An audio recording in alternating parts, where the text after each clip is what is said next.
Thanks for tuning in. I'm Scott Walter. And I'm Michael Watson. In this episode, we take a look at influential political operative David Brock. This is the InfluenceWatch podcast.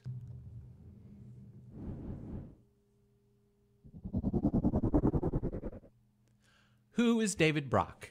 You may never have heard of him, but you probably know some of his handiwork. He worked with George Soros to launch a $40 million media campaign against John McCain in 2008. The numerous organizations Brock has founded include the super PAC American Bridge 21st Century, designed to elect Democrats in the 2012 election, and Correct the Record, a super PAC whose goal was to respond to all the negative media surrounding Hillary Clinton. He also owns a majority share of left-wing clickbait site Share Blue. A former conservative turned liberal, gun for hire, Brock has been called the silver-haired smear artist in the Washington Post for his questionable campaigns against figures on both the right and the left. Time magazine described him as, quote, one of the most influential political operatives in the Democratic Party.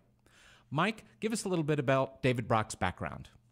So Brock started out, he graduates from UC Berkeley in 1985. While he's at Berkeley, starts out on the center left.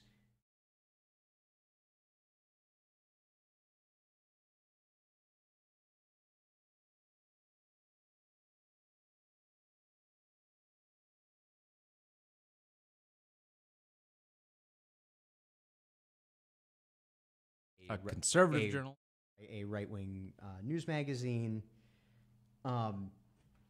and comes to sort of prominence for two things, and they're from the early 90s. So please help me out if I get some of this wrong. It's a little bit before my time. First, during the debates over the nomination of Clarence Thomas to the Supreme Court, Thomas was, I think it's fair to say, implausibly accused.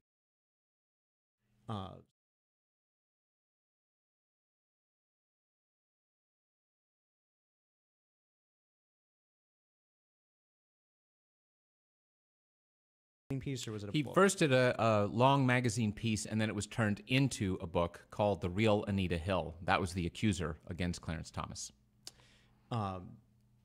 To call into question her credibility.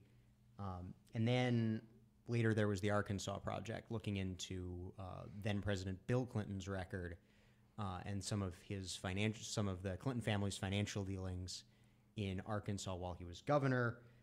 Among the things they uncovered was the first major Clinton sex scandal, the Troopergate, which you can explain a little bit more. Sure. That was that when he was governor of Arkansas, Bill Clinton allegedly used state troopers as procurers for his prodigious sexual appetites. And that, among other things, brought out the the Paula Jones allegations against Bill Clinton. For this, Brock received an award from conservative journalism outfit. It initiated this series of litigation by Paula Jones that, among other things, led to the discovery of Bill Clinton's affair with Monica Lewinsky. A White House intern. Yes. A White House intern, and the who knew what when discussions about it ultimately led to to President Clinton's impeachment trial. Yes, that's true. So it's an irony that somebody who has become one of the most critical arrows in the quiver of the Clintons have for defending themselves, that he set in motion something that almost brought down President Bill Clinton during his term in the 90s. I want to say, since we're going to have a lot of criticism for David Brock in this broadcast, I want to be careful to say that I have read The Real Anita Hill, the 1992 book he wrote, and while I'm sure, given that it was written by David Brock, there probably are some inaccuracies in it, he does a very fine job of real investigative reporting, and I believe he pretty clearly demonstrates which Senate staffer leaked a secret FBI document that had Anita Hill's allegations in it to the media, and which, by the way, is what caused Anita Hill to end up testifying. And he also does a good job of demonstrating that it was probably a different government employer that Anita Hill had that she told her friends had harassed her rather than Clarence Thomas, and it got muddled. And because the Democrats and the left in general were desperate to try to find dirt on Clarence Thomas to keep him off the court because he was replacing Thurgood Marshall, who'd been a reliable left-wing vote on the court as the first black justice, the left wanted to block Thomas. Now, I should add, by the way, since it's a wonderful case of influence, even if it does date back to the 90s, what happened, according to Brock, as well-documented account, was there was a Senate staffer on the Judiciary Committee that was holding the Clarence Thomas hearings, and the hearings for Thomas had gone reasonably well, and they were supposedly concluded, and there was going to be a vote of the committee on whether to recommend his nomination to the Senate, and then, of course, the full Senate vote after that. It was after all that had closed that, in desperation, it was a Paul Simons staffer leaks the confidential FBI material to Nina Totenberg at National Public Radio, who is then and still is their Supreme Court reporter. And Totenberg called up Anita Hill and said, I'm going to go public with this unless you come out and talk about it publicly yourself. So I guess the sisterhood does not always fit or to protect its own. So that led Anita Hill to go public, and they then held new hearings, additional hearings. There was no one who testified at those additional hearings against Clarence Thomas except Anita Hill herself and many women who had worked with Thomas for many years in House offices, which anybody who's ever been in a House of Representatives office, everyone is literally on top of each other, and you had people saying, I heard every phone conversation he had for 2.5 years, and I never heard, a curse word, much less anything outrageous. But, well, let's go now to, that was Brock as conservative. Now let's talk about how he flipped over to the left.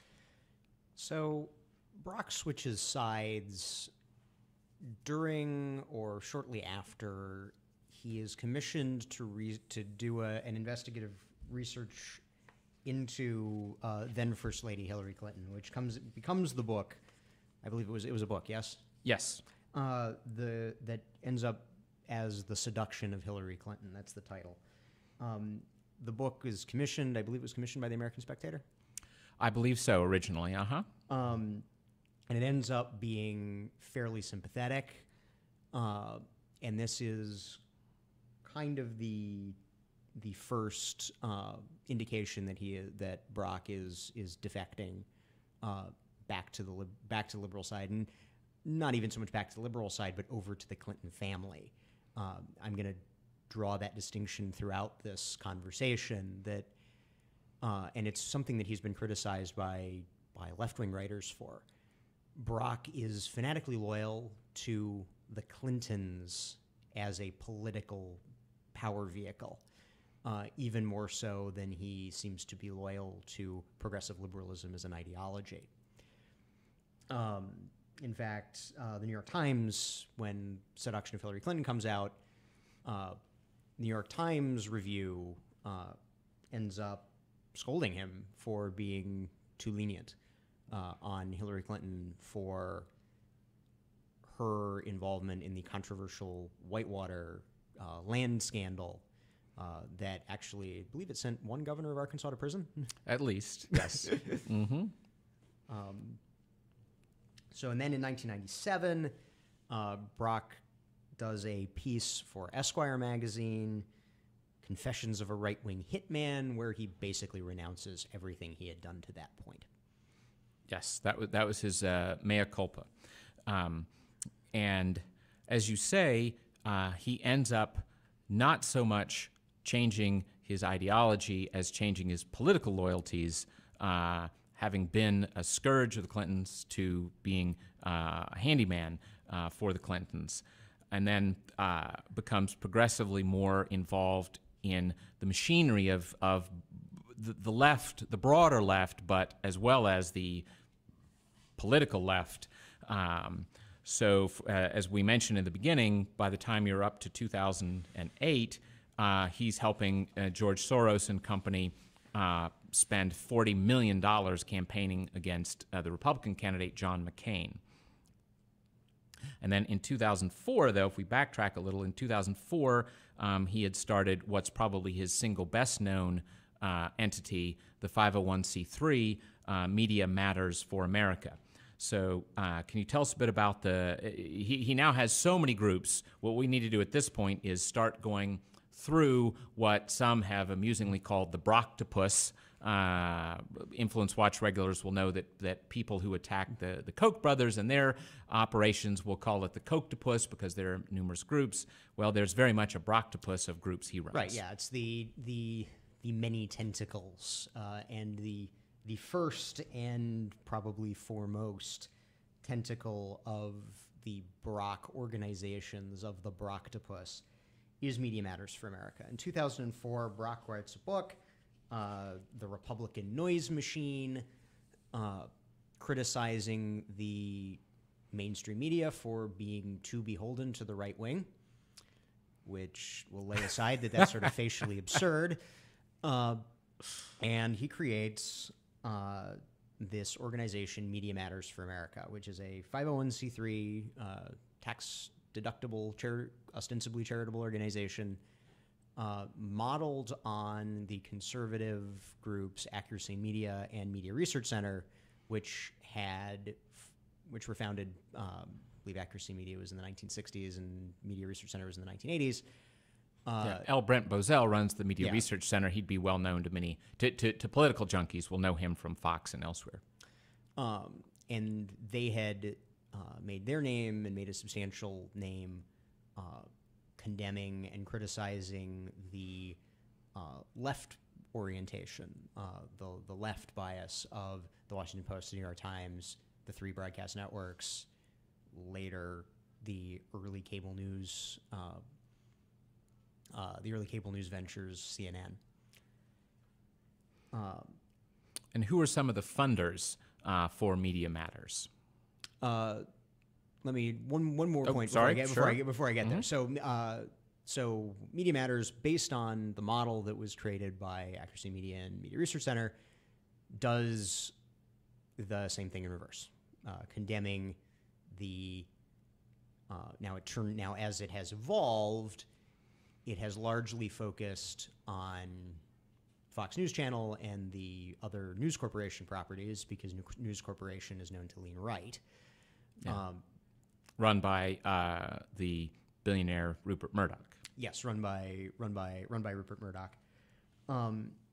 And so Media Matters condemns the sort of center-right major media.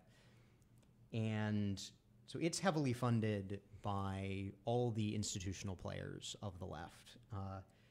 The Tides Foundation, MoveOn.org.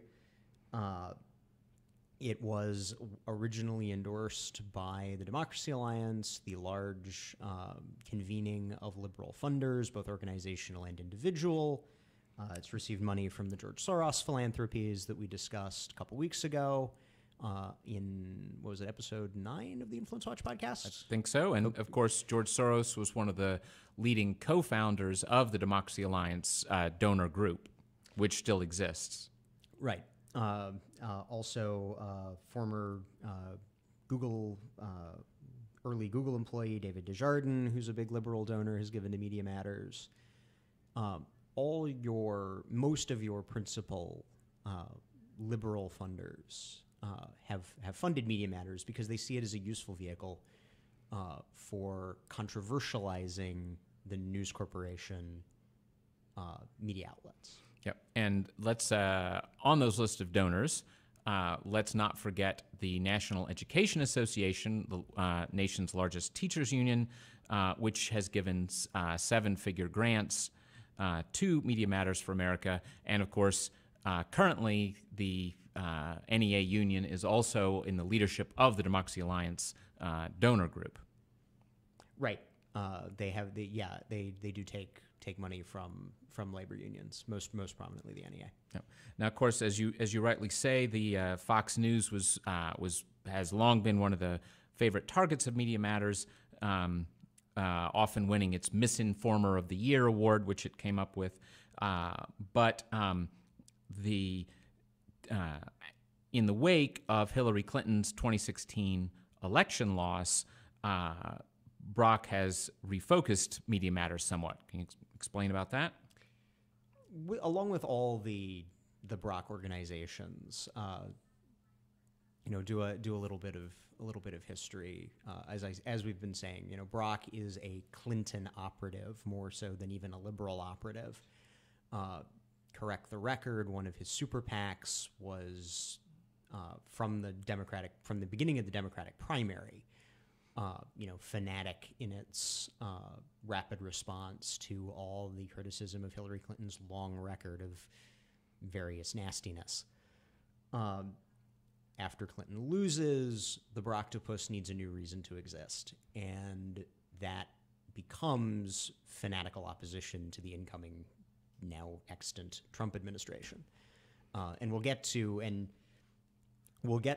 some of the other groups, the American Democracy and Legal Fund, probably most prominently, which is the 501c4 litigation arm, which is pursuing this kind of cockamamie theory that because President Trump owns hotels that are occasionally used by people with associations to foreign governments, that violates the Constitution.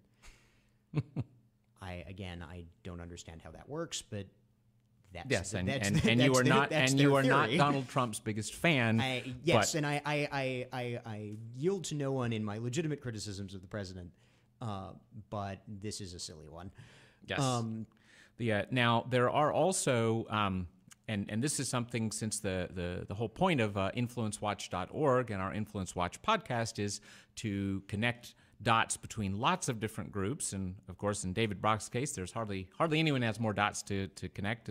Possible exception, maybe Tom Steyer or George Soros or something. But the current president of Media Matters for America has a really big dot that needs to be connected to him. His name is Angelo Coruscone, and his connection is Democratic National Committee. Yes, in 2016. This is not a distant during the 2016 election. Yes. Now and this is not new for Media Matters officials to have been Democratic operatives. So yeah, that's a. And speaking of big and important things in the political left, there.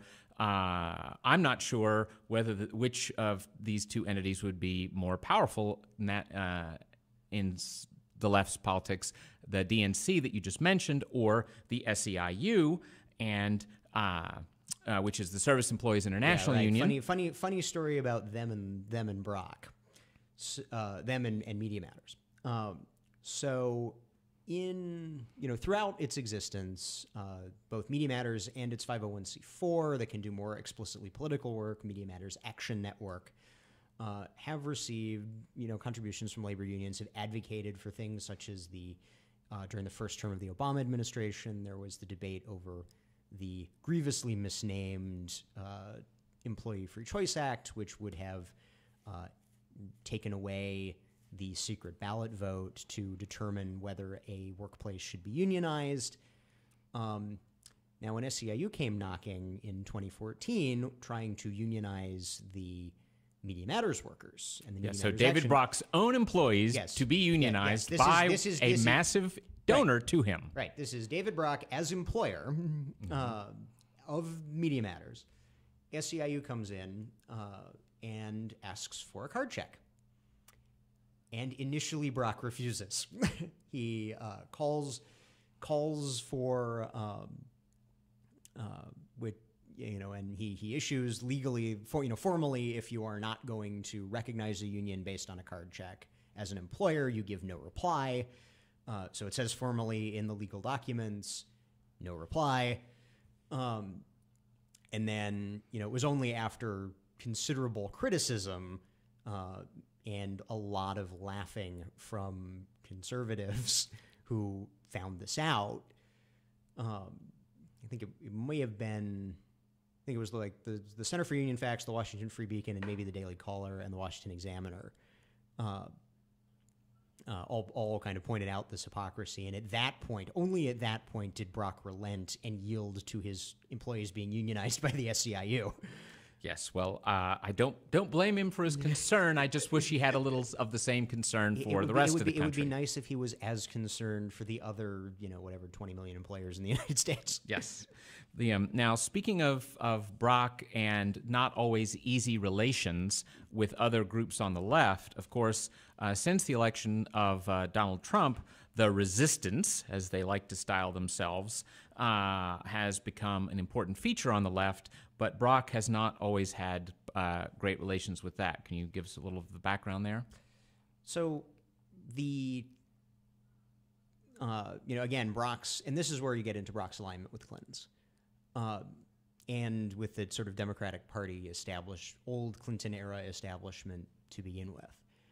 Obviously, as with all opposition parties throughout American political history, the Democratic Party is currently in an identity crisis, trying to figure out what it stands for. And you have the sort of Bernie Sanders far left, and before Correct the Record and all the Brock groups were turned on Trump, who were the Brock groups turned on? Bernie Sanders as Hillary Clinton's principal primary opponent.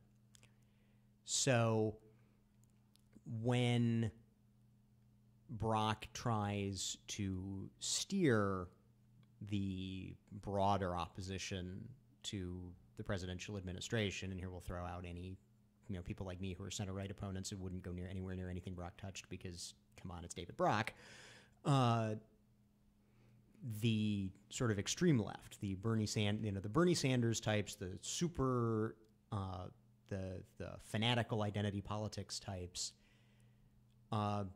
they blame the Clintons, and they blame, because again, in Hillary Clinton's corruption is probably the principal reason that Donald Trump is president today.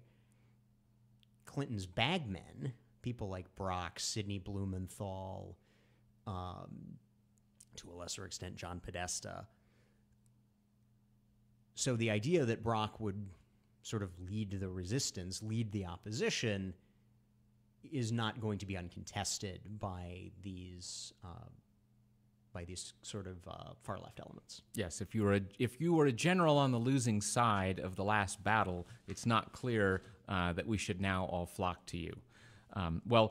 Before we leave the Media Matters part of the Brocktopus, you mentioned the hypocrisy with labor unions. I want to throw in my own favorite hypocrisy incident with Media Matters, and that came back in 2013 when it was discovered that Brock had a bodyguard, Hayden Price Morris was his name, who was carrying concealed firearms in Washington, D.C., which then made such an action a felony.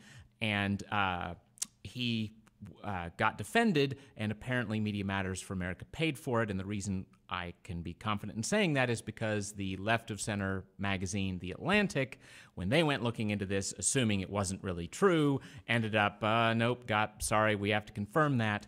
That is indeed something that was done. Well, let's move to another prong of the Brocktopus, and that would be the Elections and Priorities USA. That is a web of groups that raised about $75 million in the 2016 cycle. What are its ties to Brock? So Priorities USA is one of the big is the big Democratic presidential super PAC, which makes these uncoordinated, unlimited, independent expenditures on behalf of the Democrats. In the 2016 cycle, even during the primary, surprise, surprise, it was supporting Hillary Clinton. Brock had been on the board. However, after because of the sort of relational infighting between Brock's personal super PACs, like Correct the Record, American Bridge 21st Century, and Priorities USA as the sort of main Democratic super PAC, he resigned in a hissy fit. Yep. Oh, and I'm sorry. One more thing on the Media Matters. A footnote we should add is InfluenceWatch.org and InfluenceWatch podcast are products of the Capital Research Center, a think tank in D.C. And Media Matters for America has often attacked employees of CRC for things that they have said out there when they have been critical of Hillary Clinton or others. So wouldn't want to fail to mention that.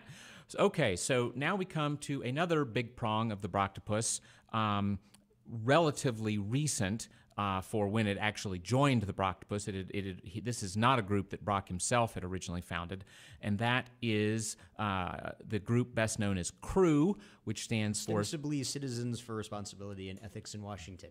And I'm heavy on the ostensibly. Yes, tell us about that. So in 2000, shortly after the election of George W. Bush, tell me if this sounds familiar. A bunch of Democratic operatives, led by, among other people, Norman Eisen, who may be familiar to those who have followed current debates about some of the ethical issues with the Trump administration, form Citizens for Responsibility and Ethics in Washington, known as CREW. And this organization is explicitly modeled on the conservative litigation and opposition research groups, National Legal and Policy Center, Judicial Watch especially, that had made life difficult for the Clinton administration by digging up all the corrupt things that Bill Clinton did. So the Democrats say, okay, that worked for them. We'll copy it and use our control, use our support from the non-Murdoch mainstream media to position this organization as a sort of centrist, good government watchdog, even though they're getting funded by the Open Society Foundations of George Soros, Barbara Streisand, singer-songwriter and big-time liberal activists foundation, the Tides Foundation, other entities and persons associated with the Democracy Alliance, labor unions, and now Brock, it as you say, and then when when the organization goes through an identity crisis when Barack Obama is elected president, because it's very fun to be the oversight watchdog when the other guy's in power. When your guy's in power, nobody wants to, nobody cares. So after a lot of sleaze, among other things that happen, there is a strong, credible, circumstantial case that they were taking money from the founder of the University of Phoenix's foundation and using it to advocate on behalf of for-profit colleges. Yeah, University of Phoenix being the country's largest for-profit higher ed institution. It's either the largest or the second largest. The only question is whether the Washington Post company's Kaplan was bigger at the time. Yes. So in 2014, Brock comes on board as chairman. Right. And then at that point, mask drops. CREW is obviously partisan, partisan in the informal sense, not the legal, oh no, they broke their 501c3 regulation sense. Let me be clear about that. We know of. That we know of. All 501c3 organizations are ostensibly nonpartisan for tax reasons. All the ones in Washington generally align with one side or the other. So 2014, Brock chairs the board of CREW, mask drops, everybody knows what CREW's about now. Even though Brock has since left the board, it's still widely believed to be in his orbit, and CREW has sort of led not just the maybe more credible criticisms of some of the potential corruption in the Trump administration, but also some of the crazy stuff, like I was saying about the emoluments clause, because he owns hotels that are sometimes used by foreign people. Yes. Also, they filed complaints against Kellyanne Conway, one of the top White House staffers currently. And back in the 2000s, as you say, in their heyday attacking George W. Bush and the Republicans, the House Majority, Tom DeLay, was one of their major targets. Right. But that didn't pan out for them either. I mean, well, it's that it sort of did, and then later he got exonerated by the courts because the courts actually have to respect your due process. Yes. The one of the signs that Crew was going to be more blatantly partisan was after Brock shows up, he gets rid of their most corrupt and worst governors lists, which occasionally had actually had a Democrat. Occasionally Andrew Cuomo showed up on there because New York, which we talked about, I think we talked about them last week. New York is a corrupt basket case. Yes. But you can't, if you're David Brock, you can't have them suggesting that the Democratic Party of New York may have corruption when you're desperate for all those lovely electoral votes for your candidate. Well, not just that, but also you're advocating on behalf of the most prominent formerly elected New York Democrat, New York Democrat. That too. Well, I think it's time for us to shift to yet another prong of the Brocktopus, or I guess I should say tentacle. Keep my metaphors straight. And that's American Bridge 21st Century. What are they? American Bridge 21st Century are an opposition research super PAC run out of the Brocktopus, which is known for its use of the tracker, which is a political tactic used again by both sides, but was made most prominent after the 2006 elections when then U.S. Senator from Virginia, George Allen, imprudently made ethnically charged remarks insulting a Democratic operative who had been tracking him and was recording his statements on video. Yes, thus causing him great problems because I would, as a Virginian, I would say that he wasn't working too hard on getting himself reelected for senator because he was too busy thinking of which shade of drapes he was going to have in the Oval Office. And he greatly underestimated James Webb, a former Republican who was his opponent. But having said all that, still before the incident with the tracker happened, he had a double-digit lead. So maybe he was right. Maybe he would have made it without that. Certainly didn't help himself by insulting the guy. But anyway, in the hopes of catching another George Allen, American Bridge sends these trackers to track every ostensibly silly thing that every Republican, from dog catcher to candidate for president of the United States, says. Some of the things that they have tried to bring up, I remember there were a couple in 2014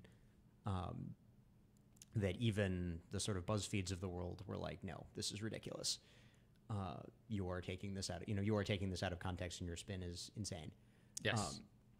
Now, American Bridge 21st Century also itself, you said it's a C4, but it also has an associated super PAC.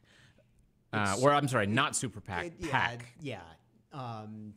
It does have an associated PAC that has spent over $11 million on each of the last three election cycles. $11 million in 2012, 17 in 2014, and almost 20 in 2016. So financially speaking, this part of the Brocktopus seems to be doing well. It is substantial, not enormous, but substantial. And then the trend lines are the way they want them. Well, let's move to another C4 that's a tentacle of the Brocktopus, and that would be the American Democracy Legal Fund. So American Democracy Legal Fund I mentioned earlier in discussing the sort of whole transition of the Brocktopus from a Hillary Clinton supporting organization to a Donald Trump opposing organization. American Democracy Legal Fund is a 501c4, does litigation. It was originally the 501c4 arm of Crew, founded when Brock was chairman of Crew. And so it had, it files campaign finance complaints, other litigation against Republican office holders.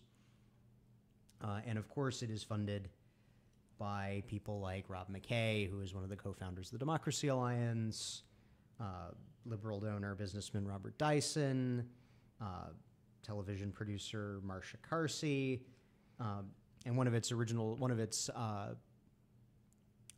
supporters was former Maryland Lieutenant Governor Kathleen Kennedy Townsend.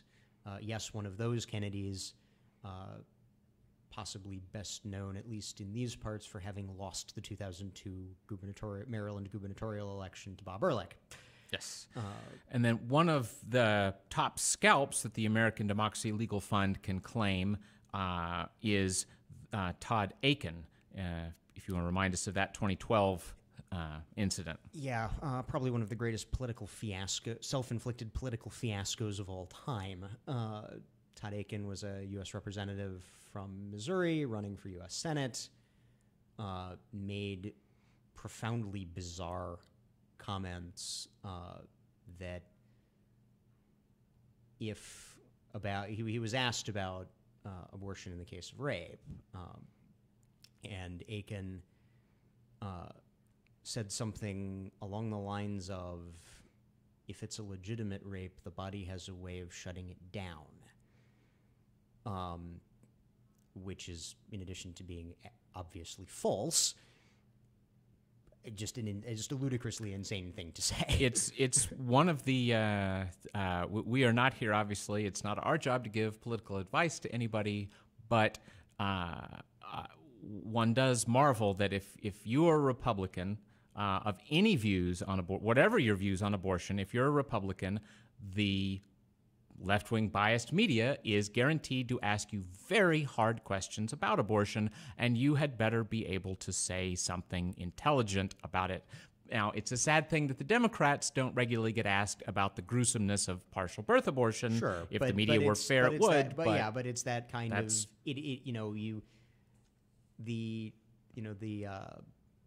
let's say that in the NFC Championship game, the Vikings had won. The Patriots wouldn't be able to complain that they're playing the game in Minnesota. It's where the game is. You play the game where it is. Yes, yes. Politics is not a forgiving game. It ain't beanbag, and you're going to have that pitch. So you better have practiced figuring out how to hit that pitch. And if the extent of your thought on the issue is to ignore a hard question related to your position by being callously dismissive, you should probably be in a different business. Yes, well, as I said, and you should fire the person who helped you do your media training and didn't walk you through a better response to that. Well, we have one more prong. Yeah, and an interesting segue about media training or media in general. For a guy who made his career as a liberal Democratic operative, criticizing ostensible conservative bias in the media, guess what Brock's doing now? Yes. He's promoting biased liberal media with Share Blue, formerly yes, the Blue... That's the last prong for us, or tentacle. Formerly the Blue Nation Review. Brock, it was founded in 2014. It's a for-profit, so very little is known about its financials and who's funding it. Brock has expressed a desire that it become a sort of Breitbart of the left. Why, it kind of gives you an idea of where Brock's views on how to conduct politics are. That's not a compliment. Yeah, that is a quotation from him in The Hill. So we're not putting words in his mouth. That was him.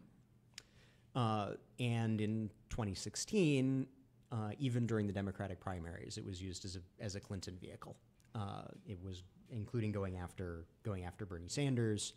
And again, as we discussed earlier about the left-wing opponents of the Trump administration who are very adamant that Brock not be the leader of the resistance, ironically, one of the pitches that Brock was making was that Bernie would not have won, when in fact, it's scary because Bernie is a genuine left-winger, a genuine European social democrat. But he might have won. Yes. I think that we should give the last word, speaking of biased media, let's give the last word to David Von Drehle, who is a liberal Washington Post writer. But he famously said of David Brock, and this is a close paraphrase, it would be unfair to say that David Brock represents everything that's wrong with politics in America, but he represents almost everything that's wrong with politics in America. A hired gun of no obvious ideology who has swung from the left to the right, back to the left, almost as a personality cult of the Clinton family. Look, it's hard, again, it's hard to say that, he's the worst human being in Washington, especially now. But the way of politics that Brock has so enthusiastically participated in, of all, there are probably some honest liberals, some honest progressives, some honest social democrats who can genuinely complain when Trump or Trump's supporters or the media organs that have set themselves up in support of the Trump administration, do some unethical things. But if David Brock complains, it's like the old anti-drug PSA. Where did you get this? The father finds the kid's stash of drugs. Where did you find this? How did you learn about this? I learned it from watching you, David Brock. Yes. Well, and you remind me actually of, it was not David Von Drehle, but it was another prominent liberal reporter here in D.C. Who's a friend of mine, and because of his coverage of politics in D.C., he spent lots of time with David Brock, and he's somebody whose judgment I trust, and he said, I really don't believe that he cares at all in the end who wins or what policy prevails, that for him it's just pieces on a chessboard and his ability to raise money and be a player in the game. Well, that's our show for this week. If you're listening to this on iTunes or Stitcher, know that we broadcast a live video version of this podcast at 10 a.m. on Thursdays on Facebook Live and YouTube, and you can find our pages by searching for Capital Research Center. And if you're watching the video version, we encourage you to subscribe to the audio on your preferred podcast platform. We'll see you next week.